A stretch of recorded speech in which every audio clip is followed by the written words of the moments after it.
everyone. Welcome to the Oneness Project. I'm Sharon. This is Steve. You can't see my face today because I'm on audio. Okay, so today we have a treat for you because Steve is going to be sharing his story of how he came to the idea of oneness and what it has done for him. And the great thing is, he's going to start from childhood. He's going to start the story from his childhood because this is where it began for him. And he shared his story with me, and I thought it was fascinating. So, Steve, do you want to share with our listeners today how you came? Well, start from the age of 10 years old, that story about you and how you came to this idea that life was meaningless at that time, at least that's what you thought, and then how that led you, through to now to today where you are and what the difference is. So I'm going to leave it to you to do most of the talking, Steve. Here and there, I'll probably ask a question to clarify or to go into a little more depth, or I might jump in here and there with a comment or two, but just take it away for us today. So start with that story, I guess. Sure. Okay. Yeah, sure. No problems. Yeah, it is, looking back on my own story, it is pretty fascinating. Yeah, for sure. I think everybody's story is fascinating, but now I was just talking this morning with somebody. I was kind of going back to that time and just realizing how like, wow, it really is. Yeah, well, I was 10 years old. It was like a switch with me.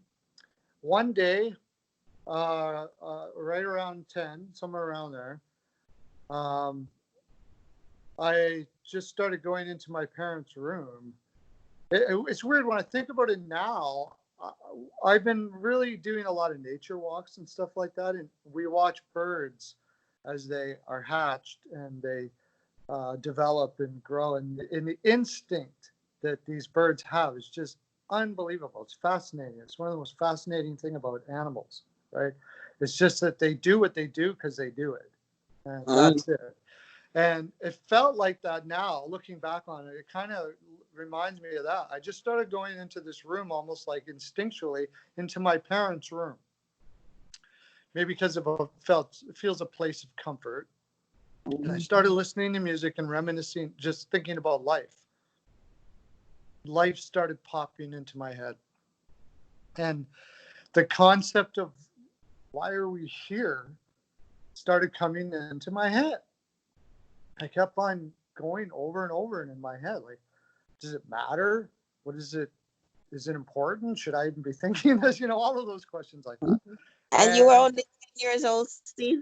I was only 10, yeah. Okay. 10 years old. And it created a emotion in me and an action in me that looked very depressing.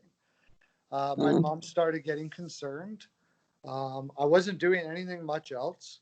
I would actually just start crying sometimes, just crying because I felt like this emptiness, and that, if what I understood to be true is true, from what only I could understand at that point in of this existence, without any memory of prior existences, uh, that the life was just, you're born and then you die, and that's it. You don't remember, that's the experience, and you won't remember you ever lived, and you won't remember that you were born or anything of that nature or anything in between. It's just very unsatisfactory to me. So my mom finally, after a certain amount of time, asked me, what's going on? Like, which would be probably what any parent would do, seeing a child go, obviously, not acting like a 10-year-old and being depressed such as that I was. And I asked her, I said, like, Why are we here? And I remember her face at the time was like, just threw her right off. It's not a question that a 10-year-old asks too often, especially after, going into this like seeming depression for such a long time. And whatever. She obviously was trying to let me work it out for myself somehow, or maybe just observe whatever. But I don't even know why she went as long as she did. But she told me her answer was, well, you're going to get married, you're going to have children, you're going to have this, which now I realize was just her telling me what her piece was at the time, how she found value in this world at the time. Mm-hmm.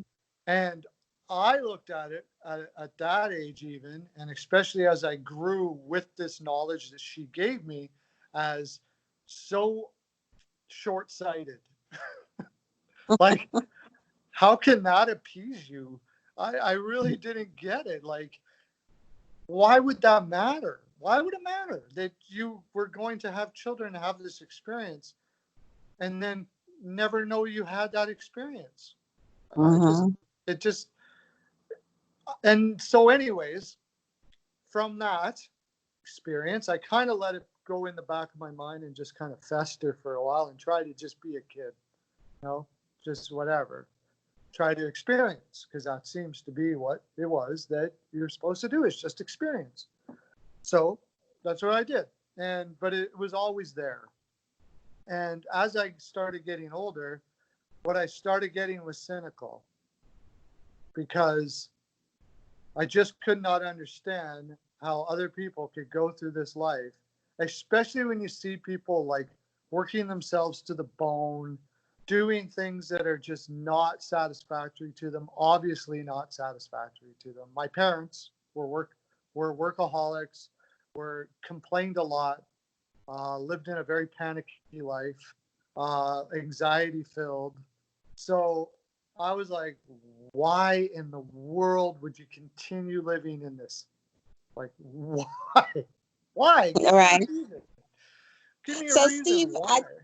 Why? it is amazing that at such a tender age of 10, Yeah. you had this profound existential question. Yeah. So where did that lead you, into your maybe teenage and young adult years? Did you move from that into, some belief system? Where did that take you next? I know Sure. you say you became cynical, but did it take you into any form of belief system? Well, it Maybe had me Christianity? reading. Yeah. Sorry. It had me reading and a lot, and searching, I guess you would say. I think a lot of people can say they've been put in that, or did they do that sort of thing. Although you may see a lot of people, and sometimes I'm envious, that have no interest in don't care, about it at all. Have no interest in what the answers to all these questions are at all. And now Mhm. looking at it, it was like, wow, that's awesome. You're so fortunate, I guess. It really isn't, actually, but I mean, when looking at the torment I went through, sometimes there's an envy of that. But I, yeah, I read a lot of psychology and philosophy. I became, from a very young age, again, like 12, I started reading, uh, 12, 13, started reading Freud and all of these things like that, and trying to understand the human psyche, all of that. Most of, there was also a time my mom brought me to church for a while. I forgot about that. When I can't remember, it was before I was 10. And I remember talking to this concept of God every once in a while, wondering what the heck's going on too. That was like when I was 6 or 5, I would talk to this concept of God. Sometimes I remember crying because of some of the things I learned in church. I remember that. But some reason by the time I was 10, I Of something completely that what's that? Give us an example of something that made you cry, like an idea Well, that. I got this concept of this being up there judging everybody. Mm-hmm. You know what I mean? And it was like, I remember a very young age when my mom only brought me to church for a very short amount of time. It turns out the pastor was not very nice and did some mean things to people, and she stopped going to that church. So, anyways, I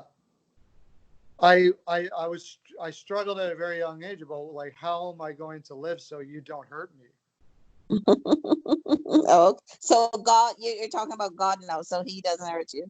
Yeah, Oh boy, yeah, that's right. that's a tough question. How are you going to live so that God doesn't hurt? Yeah, I guess Doesn't a hurt lot of you. people are even now living their lives with that question. Exactly. I never really put it in those terms, but Right. that's But by the interesting. time I was 10 years old, I seemed to have I've seemed to have rejected this concept, because now I was looking at life as just a short window of time that we're here, right? So By did the you time, become atheist, you'd say? yeah, I did. Did, did I that explored work? all these other concepts, but they didn't seem logical to me. So especially the Christian concept, I completely rejected that altogether. It just didn't make any sense whatsoever. So, um, but I was atheist. So Um, how did that atheist idea, how did that work out for you, and why did you move on from that? well, it worked out with me the same from the time I was 10 years old. I couldn't come to any other conclusion than this world is just meaningless. Just no purpose to it whatsoever. And people would say, well, can't you see the beauty in the world?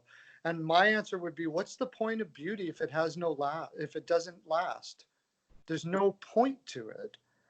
If Gotcha. if something, if like, say, take anything that you want in your life, say your wife, and you have or your loved, or the most loved person you can imagine, or your child, the thing that creates the greatest joy in you, and you only experience it for 5 minutes, and you never remember up until that point, and you don't remember it after that point. What is the point of the experience? There isn't one. Yeah. There's no point to the Understood. experience, Yeah. might as well not even happen. Yeah. So that's You where I know, was as an atheist. gotcha. So what made you move on from that? Because what you just said, that question, what is the point, is Mm-hmm. really, that's a profound question. And it's true. If atheists believe that there is no point to life, you know, what's what does it matter? No, What does that's the thing. I would have it matter? conversations with atheists that tried to tell me that there was a point, and none of those were satisfactory either. Yeah, it To me, they were just lying to themselves. I mean, doesn't make sense. they Yeah. use logic to say there's no God. Atheists, we use logic to say there's no God, but all of a sudden we abandon the logic that, with that understanding that this is meaningless. Gotcha. At So least, how at did you least hold move on on to that. from the atheist mindset? And I think you went into Christianity next, right? And what made you, how did you, what caused that transition? Um, okay, well, I was through all of this, I found my neutrality in alcohol. And Okay. from the time I was about the same time I started reading about Freud, I was about 14, 15, I started drinking. By the time I was 16, I was drinking every day. Mm, And at this time, also, my joy was hockey and sports. It was a place of momentary happiness, I suppose, right. which is basically what the concept of atheism, that's the best we can get. Momentary happiness as much as possible until we die, right? Mm, So that's what I did. That's how I experienced it. But then, all the realization that everything that will pass and will be no more really gave me a lot of anxiety and depression. And mm, alcohol allowed me to live in a neutrality where my mind stopped thinking about anything like this. And I just could live in a neutral state. So mm. alcohol provided that for me, but also ruined everything around me at the same time, right? So, uh, so eventually, I got married. I got married, had children with somebody that I married somebody basically to the first person that was able and willing to take care of me while I was an alcoholic. I don't know if it was really love. And then I had two children with that person. All this while, having children, the reason why I had children was because I believe what my mom told me originally. This is the reason it entered into me, that the reason why we exist, if there's any reason, is this. So I might as well give it a shot, and it did provide happiness. I love my children, don't get me wrong. I loved my children at the time, nowhere near as much as I do now, because love is a capability. Nothing provides it for you. Love is a capability. It's what we're capable of having. It's not that we. So did the experience of your alcoholism experience, did that somehow lead you to becoming a Christian? Is it, and how did that happen? Yeah. After my divorce, I met another person. I kind of went on a rampage where I was just like drinking and having sex and all of that kind of stuff like that. And in doing so, I met up with this person who started bringing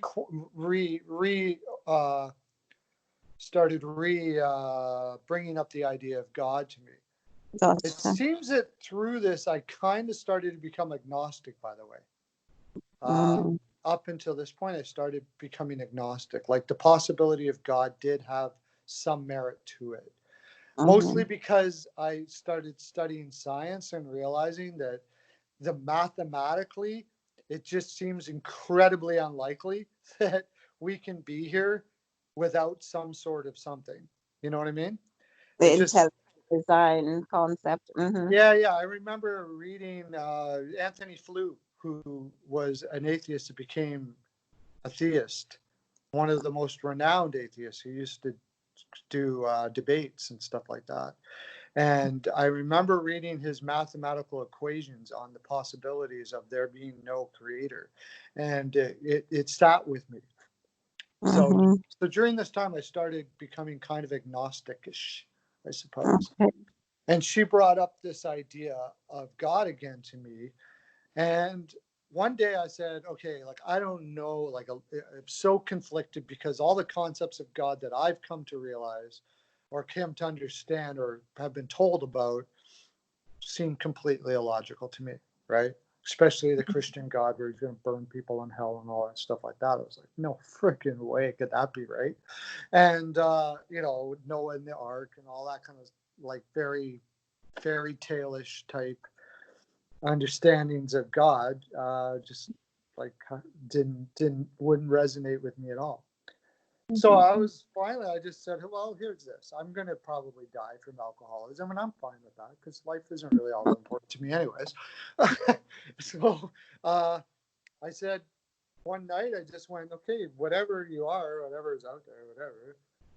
If I'm going to keep on living, I probably got to stop drinking. I have no interest in doing that right now. I don't feel like I'm capable of doing it. And I realize I'm in addiction, and I would probably have to want to stop in order to stop. So, if you're out there, if you can do something about that, then yeah, okay, I'll live. Right? I woke up the one next day and I didn't want to drink anymore. Wow. So that was a kind of miracle. Yeah. Miraculous. It was a miracle experience. to me. It was a miracle experience to me that I couldn't deny. You could talk to other people, other people could make up reasons why that happened, and I can't argue with them. But within me, yeah. So I said to this lady I was with, "What are we going to do now?" And she said, "Well, I guess we go to church." She was a Christian, by the way. So we started going to church, and I delved right into it because this God thing must be right. As much as illogical as it seems to me, there must be something in it, or it wouldn't have gone this way, right? Yeah.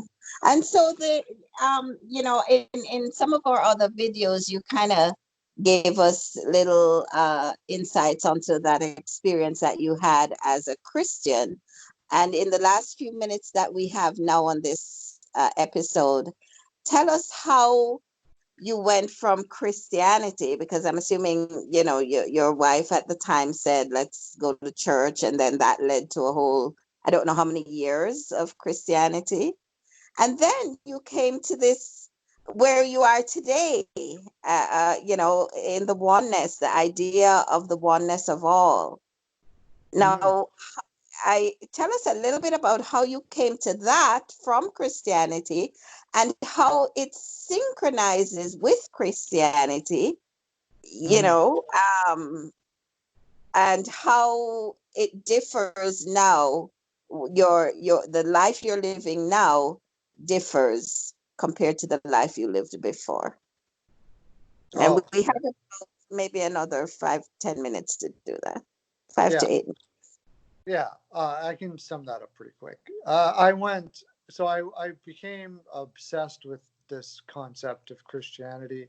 It gave me a purpose in life to save people. That was the concept of the evangelical Christianity. We're basically, our purpose is to bring people into the kingdom, and so that they don't burn in hell. Now, fortunately, I guess in this. Well, I can't say that. In this church I went to, they didn't believe that people literally were on fire, but they were extremely tormented uh, by if they didn't accept Christ before they died. And that gave me a sense of purpose, and I went out and did that. I started a Bible study up north, where in a camp that I was working at the time that I started working at. And within that, I got every type of denomination you could possibly think of come to this Bible study, and started waking me up to the ideas of all these different understandings of this one set of books, and that threw me for a loop. I was like, well, wait a second, shouldn't this be like everybody be able to figure it? It should be like plain as day, right? God wants to tell us something. It should be just like, boom, everybody gets the same message from it. Sure not. And Yeah. that put me into another anxiety. Yeah. And because now I'm like, I got to find out the truth here. I don't want to burn in hell. If this makes sense, and that was the other thing. All of them made sense to certain That's degrees. Mhm. If you could read it in scripture and go, okay, take that in context, blah blah blah blah blah. My head's just like, what the heck's going on? So my next thing I decided to do was, okay, there's obviously something wrong with the translation here. Must be, right? Mhm. Because people will always go. So I started. I want to get to the Greek and Hebrew myself, and have some understanding of it. In doing so, I started to come to. I started to read and on not pastors, but people that knew Greek and Hebrew. They were neutral and Christian and all kinds of stuff. That knew Koine Greek especially, right? And in that, I started to realize that, oh my gosh, this has been twisted. And because of my whole psychology and philosophy background, I started realizing why it was twisted. Mhm. Because the truth of it is very difficult to take. That we are all one, and that all are saved, or all are justified, and Christ showed that all were justified. And up until the cross, it was just this vision of humanity coming to this realization and rebelling against it. The Old Testament, they made a law. Okay, this is what means justified. Here, if you do this, you're justified. If you do that, we're justified. And then, but in the Old Testament, they started realizing, well, we can't just kill people because of this. I mean, it could go on and on and on with it. The truth of the matter is if you did a lot of those things, people didn't get stoned back then. They would work on some sort of a solution so you didn't get stoned, right? So they started realizing that the law they had created was not satisfactory, and it wasn't bringing the oneness. So it started this progressive realization of justification of all and all being one. And when a lot of these words like hell and stuff were never are poor translations of words that were there, and all of this kind of Mhm. stuff. Make a long story short, and this could be a really long story if I got into detail about it. At first, I came to the realization that all are saved and all will believe that they are saved. Mhm. That brought me an immense amount of peace, and, Mhm.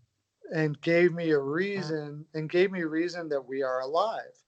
By the way, afterlife all through this certainly helped out with the process of why we are here in existence, and the fact that life matters. That was one thing that religion brought me to, the realization that there is an afterlife.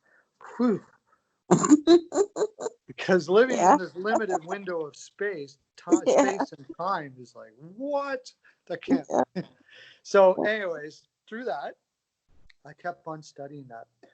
Uh, I went, but because of that, my obsessive part of my personality couldn't wasn't able to hold on to anything anymore, and I ended up going back to alcoholism again. Mhm. And Uh, we can tell that story another time, but sure. I know you told me that at some point, after you, I guess, pulled away from organized religion, and you found yeah, a way to synchronize all the different belief systems that were out there. You Mm-hmm. then went into a science of mind Yes. study group, or Right. right, joined that study group, and that from there led you to this solid idea of the oneness of all, which Right. where you actually Right. correct. The greatest teaching I got before I came to the oneness understanding was Jesus teaching that reality, truth is what you believe, what brings peace in your heart, in your mind. That's what truth is. You're not trying to find it, you're trying to create it. Mm-hmm. So I went to rehab. I learned a whole lot of wonderful stuff in rehab about myself and life and peace, really. And I don't even think they realized that that's exactly what they were teaching, but it was amazing. Through that, I got out of there and I craved spirituality again. So I didn't want to go back to church. So I went to a place called Center for Spiritual Living. And in there, they had this teaching called Science of Mind by Ernest Holmes. And I started reading this. I took the class, and it kind of put it all together and wound it all into this wonderful little ball of whoa. Mm-hmm. Now I understand. There is in Science of Mind teaching, there is the mind created a universe, and the universe is like a palette that we create the world in, and that we are all one, literally one, in our own mind. The one mind has created all of us, and we are all one organism. So Mm-hmm. we are literally one, all of us. It's not just a thought or a connection, literally one. And with that understanding applied to what Jesus taught, which he also taught this as well, I just hadn't grasped it up to this point, that with that view in mind, the way I treat others with that belief system changes the way I treat others. How does that change the way I treat other consciousness? I treat them as if they are myself. So Right. whatever I won't want for myself, I won't do to other people, because that's exactly what is I'm doing it. I'm doing it to myself to do it to other people. I can actually have true empathy. Mm-hmm. And atheism, that's what they talk about more than anything, is empathy. Atheists talk about empathy like Christians talk about sin. It's like a constant topic, I right? didn't know that. Well, Yeah, Steve, our time is up, but I want to thank you so much for sharing your story. That is an amazing journey that you went through starting at age 10. yeah, And, especially the where you are today, to come to the understanding that we are all of the one thing we call mind. Yeah. And this is hard for many who are, whether you're, even those who are not in religion, the idea that mind is the God that we're serving is a hard concept, but truly that's what it boils down to. It is mind that is creating, that is the creator, or I should say mind is the source. We are the one, the flesh of the mind, the body of the mind is the creator, but the mind is the source from which all things arise, and That, therefore, and there's only one mind, and therefore we're of that. right. And And so, once, and as the more people remember this, the more life yeah, becomes amazing. It's it always will, amazing. It's always amazing, but it's just a place of yeah, peace, a wonderful place of peace. yeah. And what I like what you said also was that this understanding helped you to find a home in your heart and mind for the teachings of Christ. Yeah. You understand the scriptures more clearly now Oh, because absolutely. you understand the oneness of all. Yeah. So, without going on and on, thanks again, Steve. And, for our listeners, if you want to hear more about what the idea of oneness, how it has helped Steve, how it has helped me, and how we uh, incorporate this idea into our day-to-day lives, feel free to watch our videos and subscribe to our channel for more. All right. So thanks again, Steve. You're going to have to do the ending of the video because you have control on that end. So Okay, bye. everybody. Lots of love Thank to you. y'all. I hope this gets into, I know this will get into all of our hearts. I hope sooner for you. Have a great day.